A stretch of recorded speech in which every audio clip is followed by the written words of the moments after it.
সংসার সুখী হয় রমণীর গুণে, এই কথাটা কিন্তু আমরা সকলেই জানি। আর সংসার কথাটা ছোট্ট হলেও কিন্তু এর দায়িত্ব অনেক বেশি।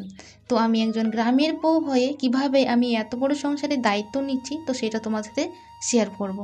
আমি হলাম একটা গ্রামের বউ, এদিকে বাড়ির কাজ করতে হয়, আবার মাঝে মাঝে গিয়ে মাঠেরও কাজ করতে হয়। তা সেটাই তোমাদের সাথে আজকে শেয়ার করব, যে বাড়ির কাজ আর মাঠের কাজ কিভাবে আমরা করি। তো বন্ধুরা, শুভ সকাল। কেমন আছো সবাই? আশা করছি সকলেই খুব ভালো আছো, সুস্থ আছো। আর আমরা কিন্তু খুব ভালো আছি। আজকে ভিডিওটা একটু দেরি করেই শুরু করলাম, কারণ সকালে সব বাসি কাজগুলো সেরে নিয়েছি, আর তারপর স্নান দান করে একবারে চলে আসছি যে পুজোর ফুল তুলতে।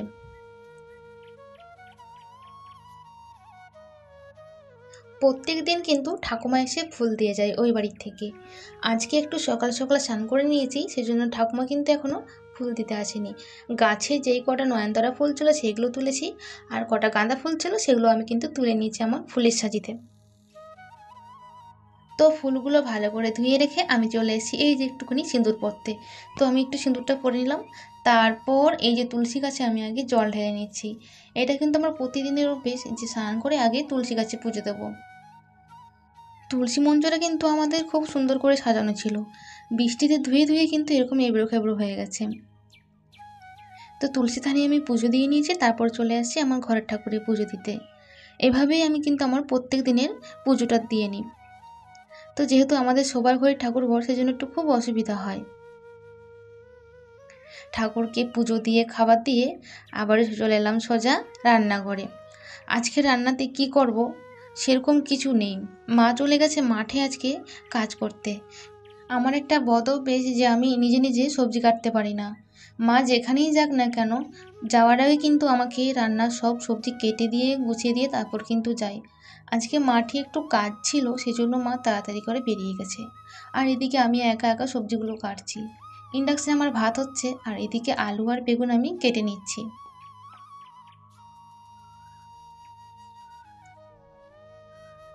আমার আলু আর বেগুন কাটা হয়ে গেছে, সেই ফাঁকে আমি এই যে আলুর যে ছোকলাগুলো ছিল সেগুলো কিন্তু আমি একটা গামলার মধ্যে রেখে দিলাম। পরে গরুকে এগুলো দিয়ে দেবো, তারা কিন্তু খেয়ে নেবে। সকালে মাছ রাখছিল, আর সেই মাছটা এখন নুন হলুদ আমি মাখিয়ে নিচ্ছি।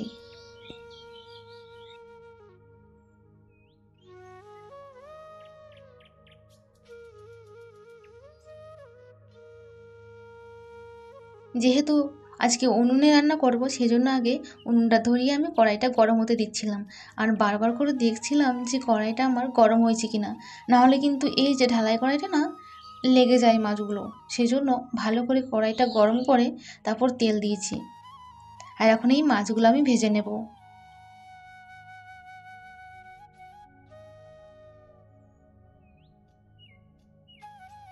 ওইদিকে কিন্তু আমার মাছগুলো ভাজা হচ্ছে, আর এই দিকে এসে দেখি আমার ভাত হয়ে গেছে। ইন্ডাকশানে ভাত বসানো ছিল, দেখছি ভাতটা আমার হয়ে গেছে।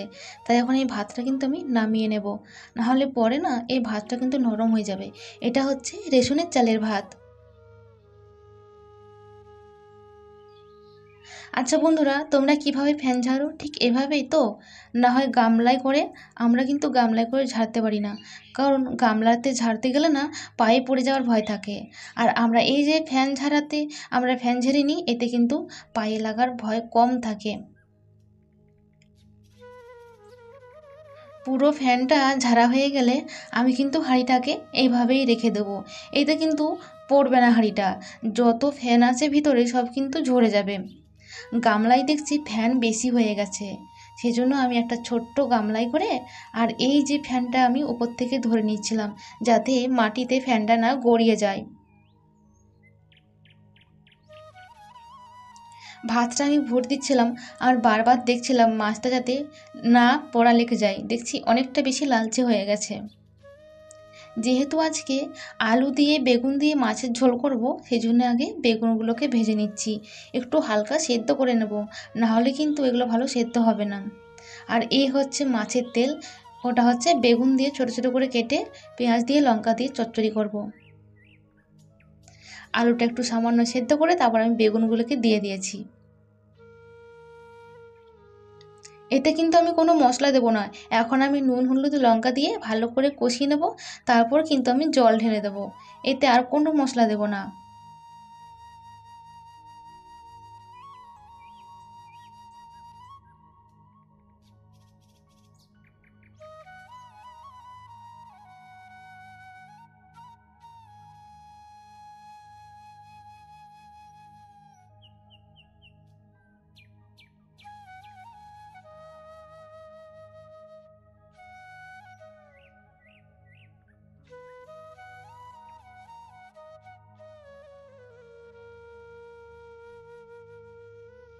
তরকারিটা ভালো করে কষিয়ে আমি কিন্তু যে জল ঢেলে দিয়েছি, একটুখানি ফুটলেই কিন্তু আমি নামিয়ে দেবো, নাহলে কিন্তু বেগুনগুলো সব গলে যাবে। নামানোর আগে এই যে ভাজা জিরে শিলনোড়াতে গুঁড়ো করে আমি আবার দিয়ে দিলাম কড়াইতে, তাহলে না টেস্টটা একটু বেশি হয়। আর অল্প একটু জিরে তো সেই জন্য শিলনোড়ায় বেটে নিলাম। বেশি মশলা হলে তখন হয় মিক্সিতে করতে হয়, আর আমাদের এত বড় শিলনোড়া সত্যি সবসময় কাজে লাগে না, এত বড় শিলনোড়া। আমার কিন্তু এদিকে রান্না কমপ্লিট হয়ে গেছে। তারপর রান্নার শেষে আমার যে মশলার ঝুড়িগুলো থাকে সেগুলো আমি ভালো করে একটা পরিষ্কার ন্যাকড়া দিয়ে আমি কিন্তু এগুলো মুছে নিচ্ছি, কারণ না হলে না তেল চিটাটা ভাব থেকে যায়। আর আমার যে এত বড় মশলার ঝুড়িটা আমি রাখি, এটাও কিন্তু আমি রান্না শেষে একটু পরিষ্কার করে নিই, তাহলে আর ধরতে গেলে হাতে তেল চিটে লাগবে না।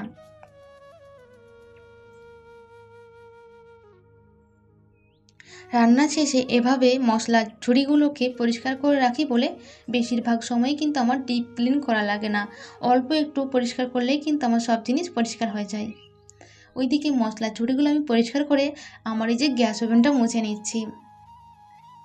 এটা কিন্তু আমার নিত্যদিনের কাজ, রান্নার শেষে গ্যাস ওভেন মোছা আর এই যে মশলার ঝুড়িগুলো পরিষ্কার করা, না হলে আমার মনে হয় না যেন কাজ একটা রয়ে গেছে, বাকি রয়ে গেছে।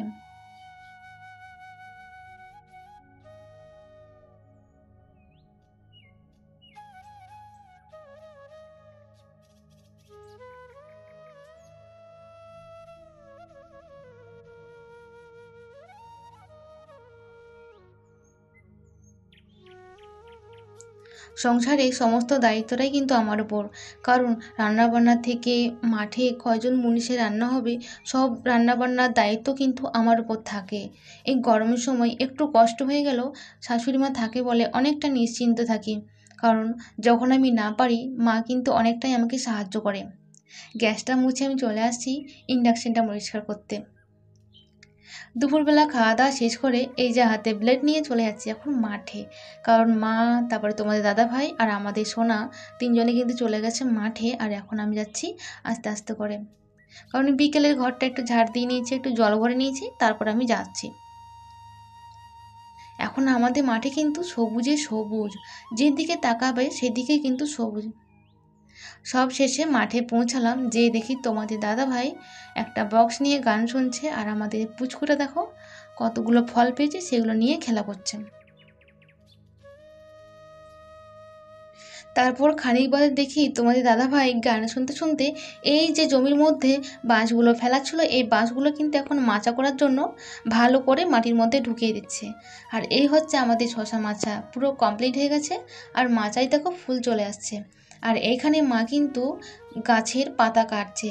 আমি এখন ঢুকবো এই লাইনে, মা বললো এই লাইনে আমি থাকবো, তাই পাশের লাইনটাকে যেতে বললো আমায়। এই যে নিচের থেকে এত গাছ আছে, এত পালসি আছে, আর এত পাতা, সেই পাতাগুলোকে এখন ছেটে দিতে হবে, না হলে কিন্তু পরে শশা কিন্তু দেখা যাবে না, এই গাছের আড়ালে থেকে যাবে।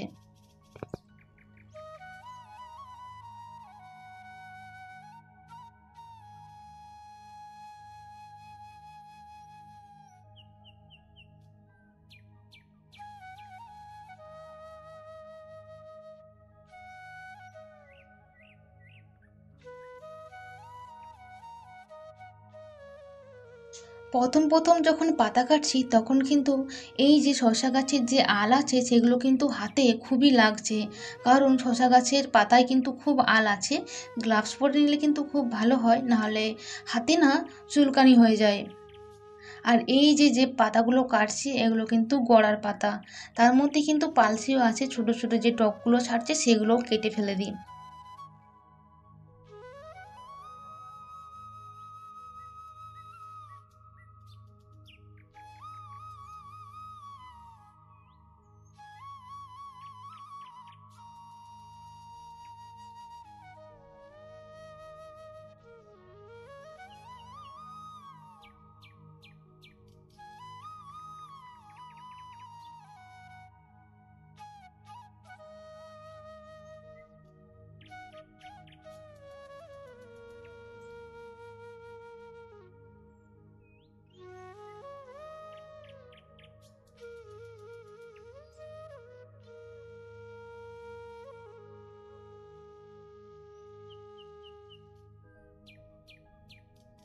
পাতা কাটার পর লাইনটা একটু পরিষ্কার দেখায়, আর পাতা থেকে গেলে না লাইনটা পুরো বন্ধ হয়ে যায়, ওতে মোটে যাওয়া যায় না।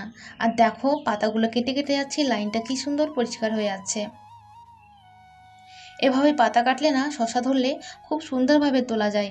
আর পাতা না কাটলে শশা কিন্তু অনেক রয়ে যায়, সেগুলো দেখা যায় না, আর পরের দিন কিন্তু সেই শশাগুলো লাল হয়ে যায়। তো আমাদের পাতা কাটা শেষ হয়ে গেছে, আর দেখি যে সন্ধেও হয়ে গেছে, তাই সবাই মিলে বাড়ি চলে যাচ্ছি। আর মাঠে যে গরুগুলো ছিল সেগুলো নিয়েও বাড়ি চলে গেলাম। তো আজকের ভিডিওটা বন্ধুরা এখানেই শেষ করছি। দেখা হবে আর নতুন নতুন ভিডিওতে।